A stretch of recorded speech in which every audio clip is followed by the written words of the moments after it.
Electoral bond पर supreme court सख्त, SBI को सीजीआई का 2 टूक निर्देश, कहा 21 मार्च तक पूरी जानकारी दे एसबीआई, ईसी भी पूरा ब्यौरा प्रकाशित करे। सुनवाई के बीच चीफ जस्टिस ऑफ इंडिया ने पूछा, एसबीआई ने पूरी जानकारी क्यों नहीं दी? फैसले में स्पष्ट था कि सभी विवरणों का खुलासा किया जाना चाहिए।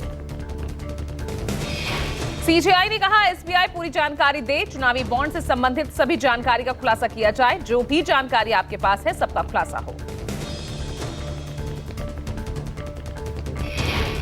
चुनावी बॉन्ड पर चल रही सियासत के बीच जेडीयू ने 10 करोड़ रुपए को लेकर चुनाव आयोग को दी दिलचस्प जानकारी। जेडीयू ने निर्वाचन आयोग से कहा कि साल 2019 में किसी ने जेडीयू कार्यालय में 10 करोड़ रुपए के चुनावी बॉन्ड वाला एक लिफाफा सौंपा था। थोड़े दिन बाद जेडीयू ने वो चुनावी बॉन्ड भुना लिया था, पर वो 10 करोड़ रुपए किसने दिए, कौन था दानवीर, उसकी कोई जानकारी नहीं। जेडीयू ने जानकारी में कहा, सीलबंद लिफाफे को खोला गया तो 1-1 करोड़ के 10 चुनावी बॉन्ड थे, पर हमने ये जानने की कोशिश नहीं की कि 10 करोड़ देने वाला कौन है। चुनाव आयोग ने इलेक्टोरल बॉन्ड से जुड़ा नया डेटा रविवार को वेबसाइट पर अपलोड किया। बीजेपी ने सबसे ज्यादा 6,986 करोड़ के बॉन्ड कैश कराए। साल 2019-20 में भी बीजेपी को सबसे ज्यादा 2,555 करोड़ रुपए मिले। साल 2018 से 2023 के बीच कम से कम 8 मौकों पर बीजेपी को एक दिन में 100 करोड़ या उससे भी ज्यादा का चंदा मिला। सुप्रीम कोर्ट ने सत्येंद्र जैन को राहत नहीं दी, सभी अर्जी सुप्रीम कोर्ट ने खारिज की है। सत्येंद्र जैन को सरेंडर करना होगा। करीब 9 महीने से सत्येंद्र जैन मेडिकल ग्राउंड पर जेल से बाहर थे। सुप्रीम कोर्ट ने याचिका खारिज होने के बाद सत्येंद्र जैन को आज ही सरेंडर करने का आदेश दिया। शराब नीति घोटाला मामले में गिरफ्तारी के बाद बीआरएस एमएलसी के कविता ने सुप्रीम कोर्ट में याचिका दी। ईडी द्वारा गिरफ्तारी के खिलाफ के कविता ने सुप्रीम कोर्ट का रुख किया। ईडी ने मनी लॉन्ड्रिंग के तहत के कविता को गिरफ्तार किया था। के कविता ने गिरफ्तारी को गैरकानूनी बताते हुए सुप्रीम कोर्ट में अर्जी दी। जल बोर्ड मामले में ईडी के सामने नहीं पेश हुए दिल्ली के सीएम अरविंद केजरीवाल। कल ईडी ने जल बोर्ड मामले में अरविंद केजरीवाल को समन भेजा था। आम आदमी पार्टी ने समन को गैरकानूनी बताया, कहा जब कोर्ट से जमानत तो बार बार क्यों समन भेज रही ईडी। आम आदमी पार्टी ने ईडी के समन को बीजेपी की साजिश करार दिया, कहा बीजेपी ईडी के पीछे छिपकर क्यों चुनाव लड़ना चाहती है। केजरीवाल के ईडी के सामने पेश नहीं होने पर बीजेपी ने वार किया। दिल्ली बीजेपी अध्यक्ष वीरेंद्र सचदेवा ने कहा, जांच एजेंसी से भागने वाले केजरीवाल ने इतने भ्रष्टाचार किए हैं कि उनके पास सम्मान नहीं बचा है, सिर्फ समन बचा है। वीरेंद्र सचदेवा ने कहा, केजरीवाल को समन का जवाब तो देना चाहिए। सभी जानते हैं कि जल बोर्ड का घोटाला शराब घोटाले से भी बड़ा है। आप जल बोर्ड के सम्मान से भाग रहे हैं, लेकिन सब जानते हैं कि जल बोर्ड का घोटाला शराब घोटाले से बड़ा घोटाला है। और लगातार जो अधिकारी भी उसमें गिरफ्तार किए गए हैं जांच एजेंसी द्वारा, उनके द्वारा जो जानकारी है वो भी बता रहे हैं कि लगभग 400-450 करोड़ का घोटाला उस समय हुआ जब अरविंद केजरीवाल खुद चेयरमैन थे। चुनावों की तारीखों के ऐलान के बाद आज दिल्ली आएंगे बिहार के मुख्यमंत्री नीतीश कुमार। दिल्ली में बीजेपी के शीर्ष नेताओं के साथ नीतीश कुमार की मुलाकात हो सकती है। बिहार में एनडीए की सीटों को लेकर नीतीश और बीजेपी के बड़े नेता मंथन कर सकते हैं। कल तक सीट बंटवारे पर लगाई जा सकती है फाइनल मुहर। अंतिम फैसला होने पर दिल्ली से ही एनडीए के गठबंधन का ऐलान हो सकता है। आज की बैठक के बाद 19 और 20 मार्च को बिहार की एनडीए गठबंधन के लिहाज से बेहद महत्वपूर्ण दिन। दिल्ली में बीजेपी कोर कमेटी की बैठक, बीजेपी में उम्मीदवारों के नाम पर फाइनल चर्चा होगी। पीएम मोदी के दौरे की वजह से चली केंद्रीय चुनाव समिति की बैठक। यूपी समेत बचे हुए राज्यों की सीटों पर होगी चर्चा। करीब 150 से ज्यादा लोकसभा उम्मीदवारों के नाम होंगे फाइनल। यूपी की बची हुई 25 सीटों पर उम्मीदवारों का ऐलान किया जा सकता है। यूपी में चुनाव 7 चरणों में होगा। यूपी में चुनाव के लिए पहले चरण की वोटिंग 19 अप्रैल से होगी। योगी आदित्यनाथ आज शाम 4 बजे दिल्ली पहुंचेंगे। दोनों डिप्टी सीएम भी साथ में आएंगे। यूपी कोर ग्रुप की बैठक में करेंगे शिरकत। बिहार में आरजेडी प्रमुख लालू यादव की बेटी रोहिणी आचार्य को चुनावों में उतारने की मांग। बिहार की सारण लोकसभा सीट से चुनावी मैदान में रोहिणी आचार्य को दिया जा सकता है टिकट। रोहिणी आचार्य के सारण से चुनाव लड़ने की मांग पर राबड़ी देवी के मुंहबोले भाई और एमएलसी सुनील कुमार का बयान। रोहिणी आचार्य सिंगापुर में रहती हैं। सुनील कुमार ने सोशल मीडिया पोस्ट पर रोहिणी आचार्य की राजनीति में एंट्री को लेकर संकेत दिए। कल से ही हरियाणा में चुनाव प्रचार का बिगुल फूकेंगे बीजेपी अध्यक्ष। भाजपा के राष्ट्रीय अध्यक्ष जेपी नड्डा कल करनाल में चुनाव प्रचार करेंगे। जेपी नड्डा करनाल में मनोहर लाल खट्टर उम्मीदवार हैं। खट्टर के अलावा हरियाणा के सीएम नायब सिंह सैनी भी रैली में मौजूद रहेंगे।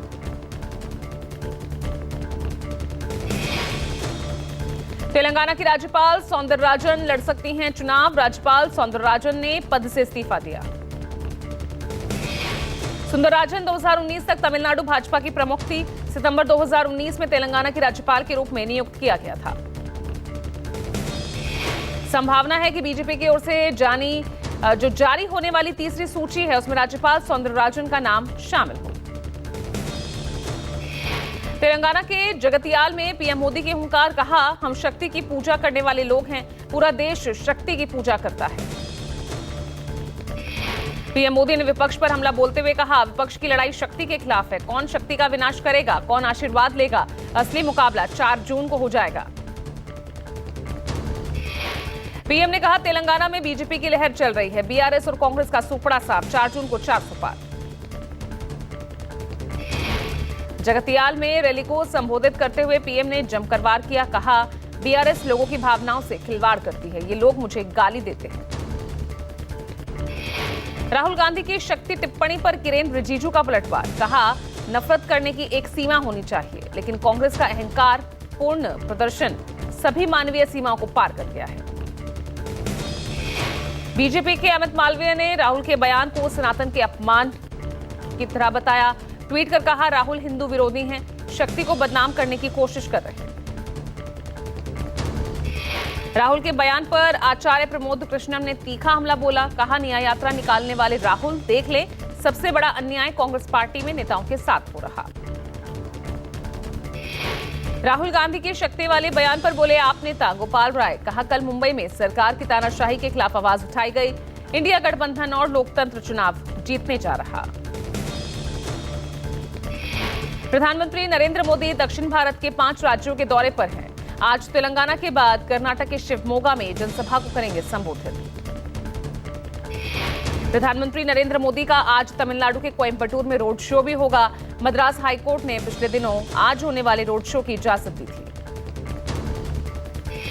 2024 आम चुनाव में तमिलनाडु, केरल, तेलंगाना, आंध्र प्रदेश और कर्नाटक में सीट बढ़ाने के मिशन में जुटे हैं पीएम मोदी। 19 मार्च को केरल के पलक्कड़ में रोड शो, तमिलनाडु के सेलम में जनसभा करेंगे पीएम। मिशन दक्षिण के तीसरे दिन रविवार को पीएम मोदी ने आंध्र प्रदेश में हुंकार भरी। बीजेपी, टीडीपी, जनसेना की साझा रैली हुई। पीएम मोदी ने मंच से एक बार फिर 4 जून को 400 पार का नारा दिया। मुंबई के शिवाजी पार्क में राहुल गांधी की न्याय यात्रा का हुआ समापन। एक मंच पर दिखे एमवीए घटकों के साथ इंडिया के नेता, मोदी सरकार के खिलाफ भरी हुंकार। भारत जोड़ो यात्रा के समापन पर राहुल गांधी ने ईवीएम पर उठाए सवाल। पीएम मोदी, चुनाव आयोग को भी कटघरे में खड़ा करते हुए राहुल ने कहा बिना ईवीएम के पीएम मोदी जीत नहीं सकते। मुंबई से राहुल गांधी ने बीजेपी पर हमला करते हुए चुनौती दी। कहा बीजेपी वाले संविधान नहीं बदल सकते, हमारी गारंटी हिंदुस्तान की गारंटी है। केंद्र सरकार पर हमला बोलते हुए एनसीपी शरद चंद्र प्रमुख शरद पवार ने कहा बापू ने मुंबई से भारत छोड़ो का नारा दिया था, उसी तरह हमें बीजेपी को सत्ता से उखाड़ फेंकने की कसम खानी चाहिए। तेजस्वी यादव ने राहुल के मंच से सीएम नीतीश और बीजेपी पर करारा वार किया। कहा चाचा जी को हाईजैक कर लिया गया। मोदी सरकार को तानाशाह बताते हुए उद्धव ने आगामी चुनाव को संविधान लोकतंत्र बचाने की लड़ाई बताया। यूबीटी सुप्रीमो उद्धव ठाकरे ने दिया नारा, अब की बार बीजेपी तड़ीपार।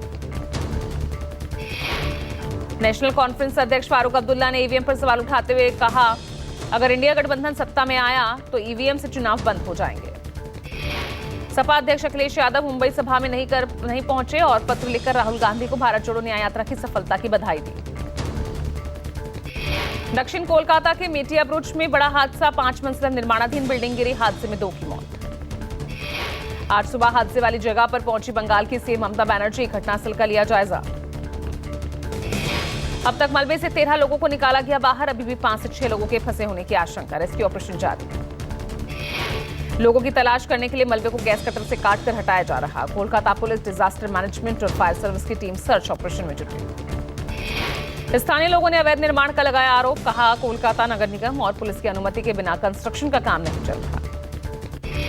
हादसे को लेकर बीजेपी विधायक और विपक्ष के नेता शुभेंदु अधिकारी ने एक्स पर पोस्ट कर लिखा, अवैध रूप से निर्मित एक 5 मंजिला इमारत थी। 6 साल पुराने केस में बढ़ी राहुल गांधी की मुश्किलें। चाईबासा एमपी एमएलए कोर्ट ने 27 मार्च को राहुल गांधी को उपस्थित होने के आदेश जारी किए। बीजेपी को लेकर राहुल गांधी ने 2018 में की थी आपत्तिजनक टिप्पणी। मानहानि केस में बीजेपी नेता प्रताप कटियार ने राहुल के खिलाफ दर्ज कराया मुकदमा। कांग्रेस के 6 बागियों की याचिका पर सुप्रीम कोर्ट में सुनवाई आज। बीजेपी विधायक सचिवालय की तरफ से जारी किए गए नोटिस का जवाब देंगे। हिमाचल में राज्यसभा चुनाव के दौरान कांग्रेस सरकार के 6 विधायकों ने क्रॉस वोटिंग की थी। 25 एमएलए वाली बीजेपी चुनाव जीत गई। विधानसभा स्पीकर के जरिए 6 बागी विधायकों को अयोग्य ठहराए जाने के बाद चुनाव आयोग के 6 विधानसभा क्षेत्रों में उपचुनाव घोषित कर दिए गए हैं। चुनाव की रणभेरी बजने के साथ ही आज से निर्वाचन आयोग का आओ बूथ चले अभियान ज्यादा से ज्यादा मतदाताओं को जोड़ने के लिए चलाया जा रहा। देश भर में चुनाव के मद्देनजर सभी तैयारियां पूरी। राज्य के सभी 51,756 मतदान केंद्रों पर मतदाता सूची में अपना नाम खोजने की प्रक्रिया के तहत चलाया जा रहा आओ बूथ चले अभियान, जिसके तहत मतदाताओं को मतदान केंद्र से विजिल ग्रुप ऐप का प्रयोग करने संबंधी जानकारी दी जा रही है। पीएम नरेंद्र मोदी को अधीर रंजन चौधरी ने लिखा पत्र, कहा आपकी यात्रा के कारण दिल्ली में लगता है ट्रैफिक जाम। पीएम मोदी को लिखी चिट्ठी में अधीर रंजन चौधरी ने लिखा, लोग परेशान होते हैं, पीएम मोदी इस मामले में हस्ताक्षर करें और इस समस्या का हल निकालने का प्रयास करें। अधीर रंजन चौधरी ने कहा, सुरक्षा को लेकर कभी भी समझौता नहीं किया जा सकता, पर आपके काफिले के कारण लगने वाले ट्रैफिक जाम के चलते लोगों की फ्लाइट्स छूट जाती हैं, ट्रेन परीक्षाएं तक छूट जाती हैं। राजस्थान के अजमेर में आज तड़के साबरमती आगरा सुपरफास्ट ट्रेन की 4 बोगियां डिरेल होने से हड़कंप मचा। हादसे में कुछ यात्रियों के भी घायल होने की खबर। पटरी से उतरी साबरमती सुपरफास्ट की कई बोगियां मालगाड़ी से Sabarmati Agra cantt superfast express को टक्कर होने से बोगियां पटरी से उतर गई। चश्मदीदों के मुताबिक लोको पायलट ने ट्रेन को रोकने के लिए इमरजेंसी ब्रेक भी लगाया, लेकिन वो टक्कर को रोक नहीं पाया। हादसे की जांच के आदेश दिए गए हैं। गुजरात के जामनगर में बेडी इलाके में एक बार फिर बुलडोजर चला। साइचा गैंग द्वारा अवैध रूप से बनाई गई संपत्तियों पर बुलडोजर चलाया गया। साइचा गैंग पर एक्शन लिया गया है। अनधिकृत बंगल और उनके फार्म हाउस हुए, मोटरसाइकिल गैराज और अन्य संपत्तियों को ध्वस्त किया गया। वकील हारून पलेजा की 2 दिन पहले जामनगर के बाजार में हत्या की गई थी। हत्या का आरोप साइचा बंधुओं पर ही लगा था। हमने एल्विश यादव ने कबूल किया सांप से जहर की बात। कल एल्विश यादव को नोएडा पुलिस ने गिरफ्तार किया। श्रीनगर में दिखा फॉर्मूला 4 कार शो का रोमांच। डल झील के किनारे हुए हैरतअंगेज करतब। डल के किनारों पर बने बुलवोर्ड रोड पर मोटर स्पोर्ट्स की टीम ने स्टेट और ड्रिफ्टिंग का डेमो भी दिखाया। रूस में कायम रहेगी व्लादिमीर पुतिन की सरकार। 88% वोटों के साथ जीता राष्ट्रपति चुनाव। राष्ट्रपति के रूप में पुतिन ने शुरू किया अपना 5वां कार्यकाल। पुतिन ने राष्ट्रपति चुनाव में धमाकेदार जीत दर्ज की है। पुतिन ने जीत के बाद कहा, अगर रूस और नाटो का युद्ध हुआ तो दुनिया तीसरे विश्व युद्ध से एक भी कदम पीछे नहीं रह पाएगी। 88% मत लेकर 2030 तक राष्ट्रपति चुने गए हैं पुतिन। रूस की सत्ता में व्लादिमीर पुतिन राष्ट्रपति और प्रधानमंत्री के रूप में 1999 से ही कायम हैं। बोरिस येल्त्सिन ने खराब सेहत के चलते 1999 में रूस की सत्ता की बागडोर व्लादिमीर पुतिन को सौंपी थी और तब से पुतिन कोई चुनाव नहीं हारे। सीएए पर अमेरिकी बयान को विदेश मंत्री एस जयशंकर की तीखी प्रतिक्रिया। विदेश मंत्री ने अमेरिका के ऐतिहासिक समझ पर उठाए सवाल। पाकिस्तान के लाहौर हाईकोर्ट में आज अहम सुनवाई। सरदार भगत सिंह, राजगुरु सुखदेव की 93वें शहादत दिवस कार्यक्रम की सुरक्षा सुनिश्चित करने को लेकर दायर याचिका पर सुनवाई। इंडियन नेवी के मार्कोस कमांडो की अदन की खाड़ी में बड़ी कार्रवाई। सोमालियाई समुद्री लुटेरों की चंगुल से एमवी और जहाज सहित 17 क्रू मेंबर्स को छुड़ाया गया। अफगानिस्तान के हेलमंग प्रांत में भीषण सड़क हादसा। रविवार को बस कंटेनर की जोरदार टक्कर।